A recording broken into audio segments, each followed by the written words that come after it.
Nah, Cibun sekarang berada di Korea.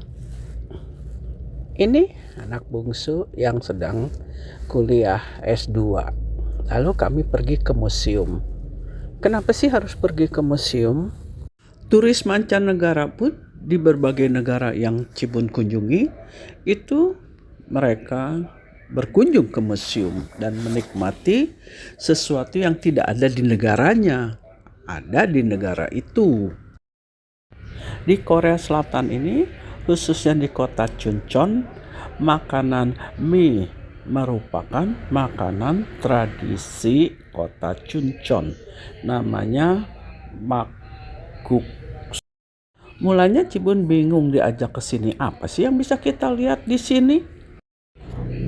Mie aja kok dibuat museumnya. Nah, coba lihat deh ini. Dia tulis ekologi of bakwe. Bagaimana bahan baku mie ini dibuat dan di mana saja penyebarannya di dunia ini. Dia buat itu peta dunianya dan dia buat juga tuh bagaimana mereka menanam dan memanennya.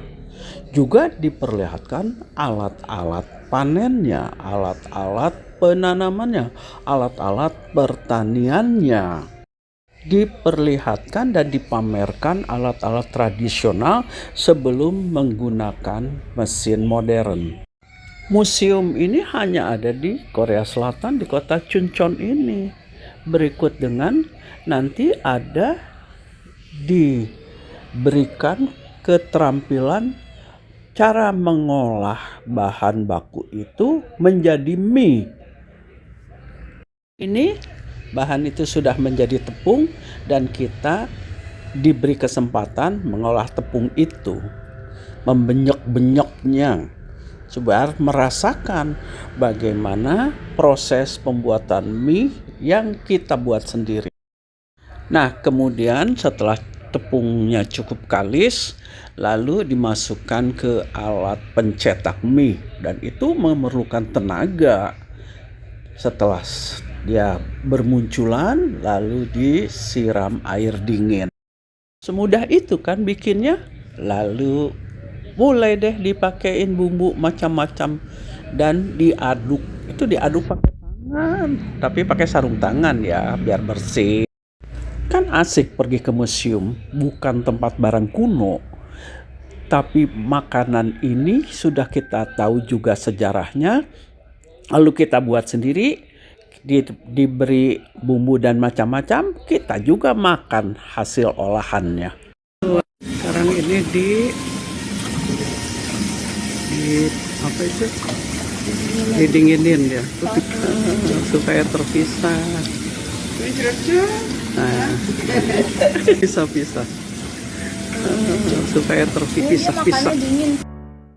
Jadi 비벼서? dikasih. 먹고. 먹으면 돼.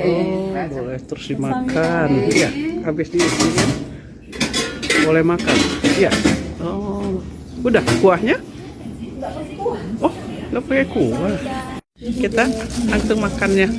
Makannya pun dicampur. Makannya dia diputar diubek-ubek udah dibumbuin namanya. Dingin ya? Oh iya, ini dingin.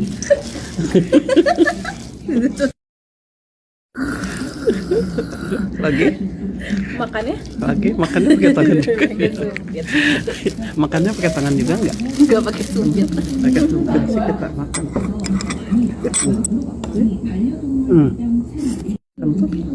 Masih kita makan. Iya. Kirain tadi pakai mau yang anget. Ini makanan khas Chuncheon. Cibun juga pergi ke desa wisata Hahue yang merupakan museum terbuka, lengkap diberi brosur agar kita tahu situasi itu dan membaca keterangan.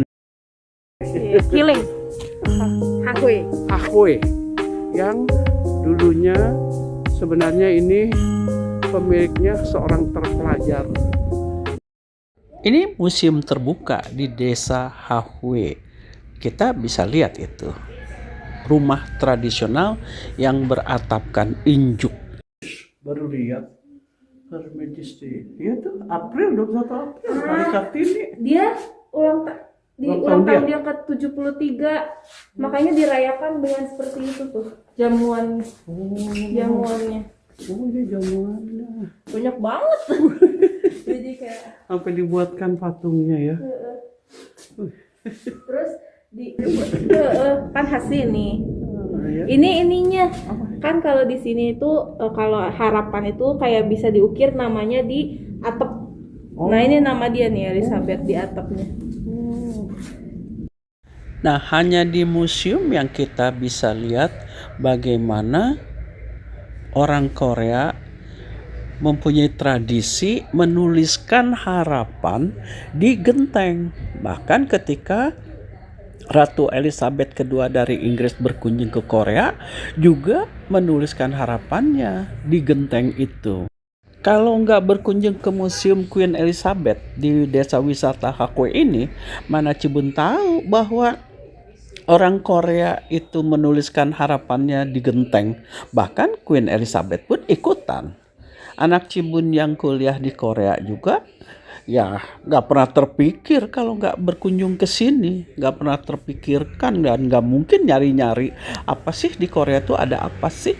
Nah, untuk tahu di Korea Selatan itu ada apa sih, atau di negara-negara maju itu ada apa sih yang berbeda dengan negara-negara maju lainnya, maka itulah kenapa Cibun suka berkunjung ke museum, baik museum dalam gedung maupun museum open atau museum terbuka. Juga Cibun baru tahu di sini perbedaan atap itu adalah perbedaan status sosial. Atap yang terbuat dari metal itu untuk orang-orang terpelajar atau kalau di sini disebut kelas menengah. Nah, atap rumah yang terbuat dari ijuk itu untuk rakyat jelata atau kelas pekerja. Itu Cibun baca di flyer yang diberikan tadi di waktu beli tiket masuk. Dan kemudian kita lihat, oh ini maksud dari yang tertulis itu. Jadi setiap museum itu mereka memberikan flyer atau keterangan yang dapat kita baca, kemudian kita lihat aslinya. Jadi setiap turis yang pergi ke tempat museum atau daerah wisata itu nggak perlu didampingi oleh guide. Nggak perlu lagi kita mengeluarkan uang untuk membayar guide yang akan bertutur tentang situasi yang kita lalui. Karena mungkin aja setiap guide mempunyai pengetahuan yang berbeda. Sedangkan kalau sudah tertulis itu tinggal kita baca saja dan kita lihat. Nah, ini contohnya.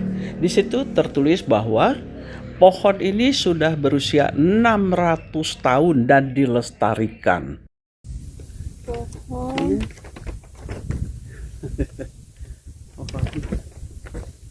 Ini namanya Samshindang Sacred Tea Protection Tree.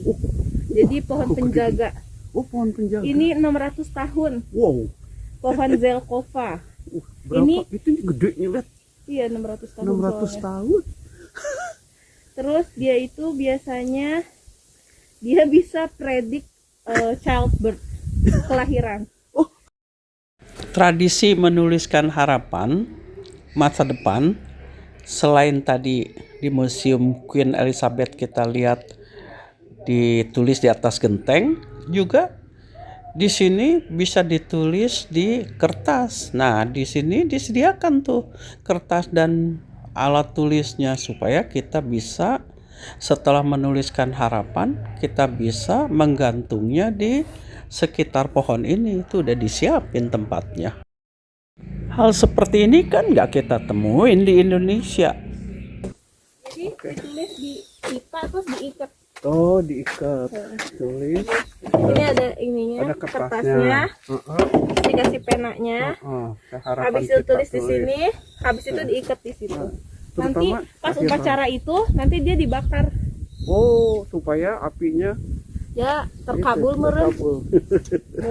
Meren. Namanya juga berimajinasi. Lanjut Cibun ke Museum Topeng yang merupakan sudah diakui oleh UNESCO. Dia memamerkan topeng-topeng dari seluruh dunia, termasuk dari Indonesia, tuh dari Bali. Mengapa museum dibuat interaktif? Seperti di negara-negara maju, museum bukan menjadi tempat penyimpanan barang-barang yang zaman baheula atau zaman kuno, tapi museum dibuat interaktif. Setiap kali Cibun pergi ke luar negeri atau ke negara-negara maju seperti ke Korea ini, selalu Cibun mengunjungi museum. Nah, sekarang tahu kan alasan Cibun mengunjungi museum dan alasan Cibun suka traveling ke luar negeri? Bukan karena Indonesia kurang indah, bukan karena Indonesia tidak punya museum, tapi sudah pasti keindahan alam Indonesia berbeda dengan keindahan alam di negeri Korea Selatan seperti ini. Museum di Indonesia sudah pasti kandungan isi museumnya berbeda dengan kandungan isi museum di Korea Selatan ini. Hampir semua museum di negara maju bersifat storytelling. Ini contohnya, nggak akan ditemuin di negara lain. Di Inggris, di Jepang itu berbeda. Ini bagaimana Museum King Sejong yang menampilkan berbagai hal kisah tentang King Sejong. Siapa sih King Sejong? Beliau adalah kaisar yang juga memperkenalkan huruf Korea spesial.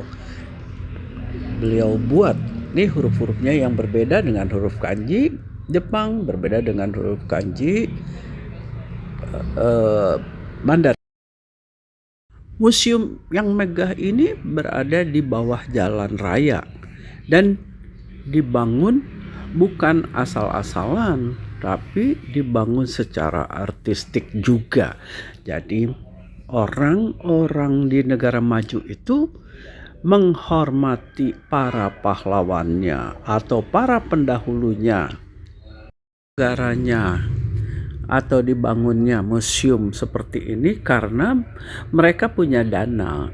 Mereka mengerti bahwa sejarah masa lalu itu akan membangkitkan semangat anak-anak muda di masa kini.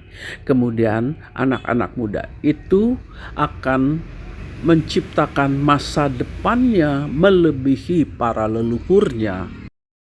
Seperti yang ditulis oleh Dr. Budi Cahyono, seorang dokter tanaman, beliau menulis di Riau Pos, ya memang tentang kebakaran hutan. Apa hubungannya dengan museum? Mari kita perhatikan tulisannya itu. Di situ disebutkan bahwa dalam kebakaran hutan diperlukan penguatan human capital. Modal manusia yang memiliki pengetahuan, keterampilan, dan mampu mengatasi kebakaran. Tapi bukan setelah kebakaran terjadi. Diperlukan pencegahan sebelum kebakaran itu terjadi. Di situ modal manusia dibutuhkan. Artinya persiapan sebelum terjadi sesuatu di masa depan. Pencegahan tidak sama dengan prediksi. Lalu Cibun juga ke Hanji Museum di Wonju. Hanji artinya kertas Korea, khas Korea. Di sini diperlihatkan bagaimana memproduksi kertas dari zaman baheula sampai dengan alat-alat modern. Juga tetap interaktif, bahkan ada satu tempat yang kita khusus bisa untuk berfoto. Nah, di sini lampu-lampunya bisa berubah-ubah warna. Kan jadi asik datang ke museum. Ada videonya yang bisa ditonton di TV besar. Kenapa sih perlu sejarah kertas? Itulah yang dimaksud dengan modal kapital manusia tentang pengetahuan. Pengetahuan sekarang dan pengetahuan masa depan itu didapat dari pengetahuan masa lalu dimodifikasi, terus diperbarui oleh anak-anak yang zaman sekarang, sehingga dia akan lebih cinta tanah air tanpa harus mendengarkan nasihat yang membosankan. Biar dia rasakan sendiri, dia lihat sendiri, dia dengar sendiri, dan dia coba sendiri di museum. Jadi, jangan memadamkan kebakaran ketika api sudah membesar, tapi persiapan segala peralatannya sebelum ada api. Jadi tidak perlu kita bersusah payah memadamkan, tapi kita bersusah payah membuat pencegahan melalui otak anak-anak yang diisi dengan pengetahuan, baik pengetahuan dari sekolah, dari orang tua, dari masyarakat, maupun dari museum. Semoga Cibun berharap bahwa para orang tua, para guru mulai memperhatikan bahwa di museum itu adalah sumber pengetahuan. Jadi mulailah para guru, orang tua interaktif dan mengajak anak-anak melihat dunianya bukan hanya dunia akademis sesuai kurikulum di sekolah. Tunggu kisah Cibun selanjutnya. Silakan subscribe, follow juga boleh. Terima kasih.